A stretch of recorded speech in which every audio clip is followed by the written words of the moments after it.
Story time. Story time. Hey y'all, so I just want to do something different today. I wanted to tell my story, my testimony, how far God brought me and where he brought me from. So that said, I'm gonna start off just in my early childhood. I grew up with two parents in the household, very blessed. But I had that basic story, that a lot of people have, that like just not feeling good enough. And that was just my whole life. Like growing up, I grew up with great friends, like amazing friends, and they were always just like they was always doing great things. You know what I'm saying? Growing up in elementary, middle school, high school, even they're just always doing great things, and I always felt like kind of like an outcast. Like I was just that one guy of the group that just wasn't like able to do anything or wasn't excelling or anything, and I was trying to like base my value off of what like others thought about me and what I was doing. So it just led to me constantly living empty and just feeling like not good enough for just anything. So that led me to like acting out in school and just little things like that in middle school. For y'all who know me, in middle school at Skyview, man, I used to just bully people and just act out and just do all this craziness, man, just for attention, just so I could just feel like I had something, like I was set apart for something. I grew up in the church. My grandpa's a pastor. My mom, she took me to church every Sunday growing up, and for me, it was just religion. All of it was just religion. I never really understood what it meant to have a relationship with Christ. It was just I was always living off of my family's faith. My grandpa and my grandma are extremely strong believers. They were super strong, had a lot of faith, and a lot of times I just lived off of that. Like, I feel like, since I'm their grandkid, then I'm good, or that type of thing. And I never really I believed in God, but it just wasn't like real to me. It was just like another thing, it wasn't really important to me. And about 8th grade, I really started getting passionate about basketball. I loved basketball, it was just everything for me. And then 8th grade summer, going into 9th grade summer, man, I just was like, I started grinding, trying to get better. But like I said, I just wasn't good enough.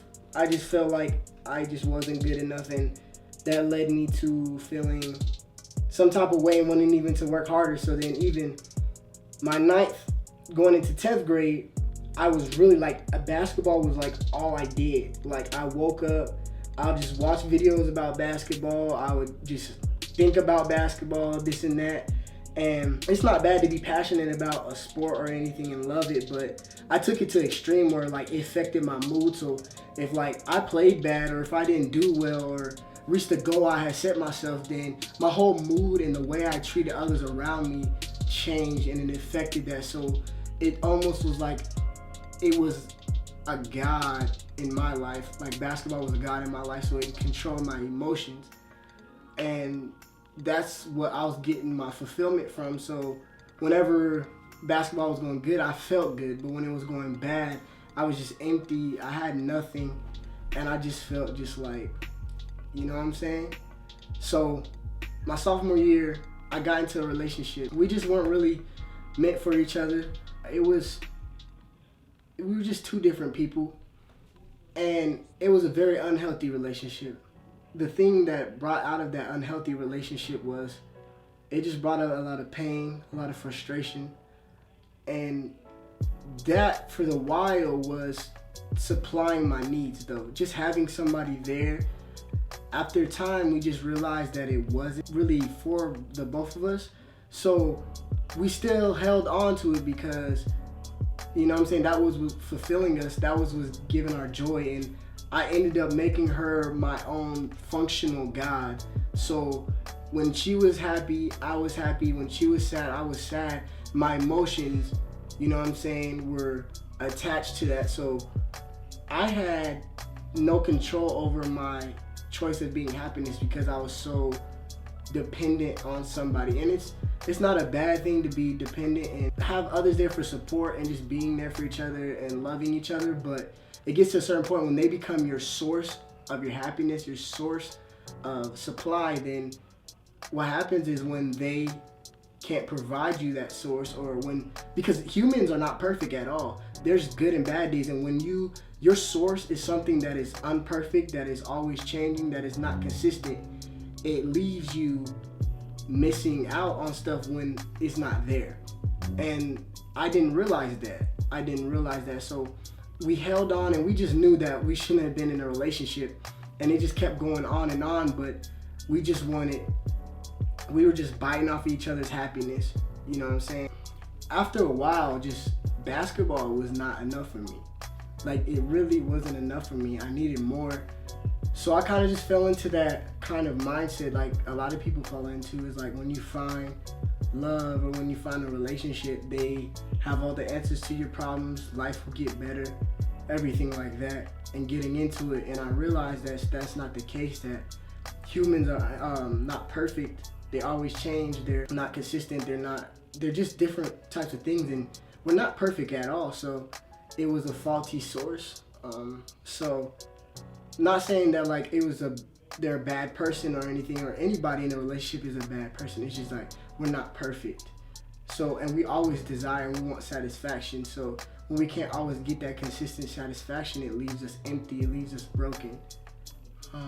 So then we broke up. We ended up breaking up, and it was one of the worst pains, it was terrible. Like, when I literally tell you it was terrible, the emptiness, the brokenness, like my stomach, like I literally felt the pain physically inside. I felt it to the core of my being. It was one of the worst pains, like for real. And I tried to mask that. I tried to act like everything was cool. I tried to hang out with a bunch of my homeboys and everything like that and act like everything was cool, but like deep down I was literally like suffering deep down. So this is where it just changes. Is growing up, we had a homeboy named John, and John was in our group that we just hung out with. That was one of my favorite homies. But the thing about John is John was different. Like, he was growing up, he was a follower of God, like he was a believer of God, like the whole time. And I just thought he was weird. Like, I really genuinely thought he was weird. Like, he was my homie, but I was like, he's just weird. Like, he's just different. And I feel like a lot of people thought that too. Like, there are certain things John wouldn't do that we would do, and we'd wonder like, what's different? You know what I'm saying? Like, and that's the crazy thing too, is he was the first person, a believer, one of the first people I've ever seen that literally loved like Jesus and loved like God would want us to love. Like, although he hung out with people that didn't necessarily do the same things he did or believe the same things he did, he still showed us love and he just cared on us.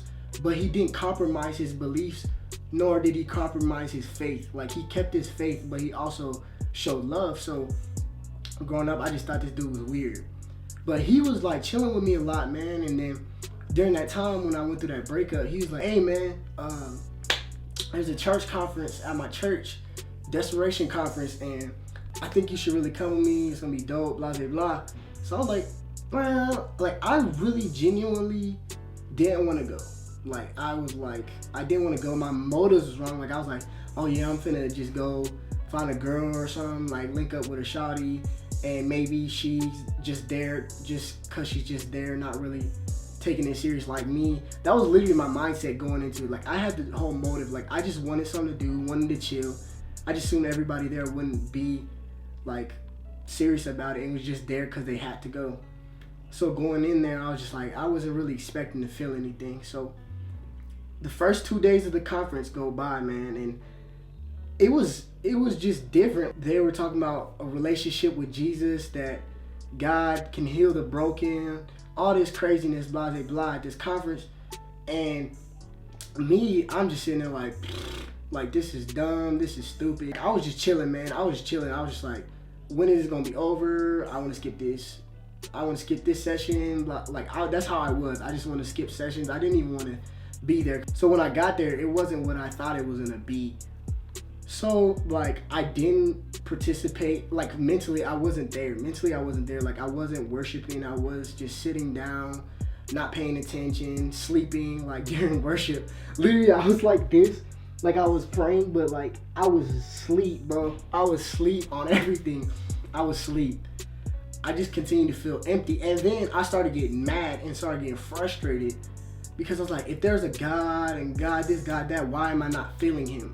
Why am I not feeling him? So this is like, during this time, I'm getting lower and lower and feeling more empty and more empty. So the second day of conference ends. That night, I was like, dude, I have had it. Like, I was so like broke down that I was like, I have had it. Like, I am done. Like, I'm done. So I literally went downstairs, and in my kitchen, my dad had a weapon, like, laying there. And I literally typed out a message, like a message that I was gonna send to my homeboys in the group chat and to the people I love, like my cousins and stuff like that. Because I was like, I just can't do this anymore. Like, the pain was too great. And I had picked up the gun, and I didn't send the message yet. Like, I had my phone right there, like I was ready, and I had the gun to my head, and like I got to the point where like I totally forgot about the message and everything like that, and I was just so focused on the pain that I just had the gun to my head, and I was like crying, like, and I was angry, and I was mad, and I was frustrated at God. Like, I was like cursing him out, I was yelling, and I was just like, God, like, if you're real, like, show me. Like, I was so desperate. I was like, God, if you're real, show me. If not, I'm taking my life away. And like, in that moment, I just felt something in my spirit, like something deep in my core, something I never felt before. And I felt like I knew it wasn't of my own conscience. I knew it wasn't of my own mind. It was something different. And it was just like, hold on, like, wait, like, don't do it. So like, it was the hardest thing because I'm trembling, I'm crying, and I finally got the courage to like put the gun down. And I just felt this type of way. So the next day, going into that conference, man, I was just like, I was broken, I was shook, and I was expecting, like, I was just like, God, like, if you don't show me nothing today, like, I'm doing it tonight. Like, there's no getting around it. Like, I was so serious about it. There was no part of me that I was just so ready. I'm like, I ain't got nothing to lose. You know what I'm saying? So I get there, and I go the whole time, still not engaged mentally, still not putting my whole heart into it. And I wasn't standing up during worship. I wasn't singing. I wasn't trying at all. And then what happened was, towards the end, man, I think it was during like the last time they were doing worship or whatever, I finally got up, I stood up, and I was just like, man, let me try this right quick. I put my hands out, I closed my eyes, and I started singing. Like, cause at the beginning when I got to the conference, I thought everybody was just weird and loco, man. I was like, and I seen John next to me doing it the whole time at the conference. I'm like, dude, man is tripping. Like, this is so corny. Like, this is so dumb. But like, I finally just like, I ain't got nothing to lose, so I tried it. And I kid you not, when I surrendered, like, and I started singing, it was like a burst. Like, it was just, like, that's the first time I felt the Holy Spirit in my life. Like, and I started weeping.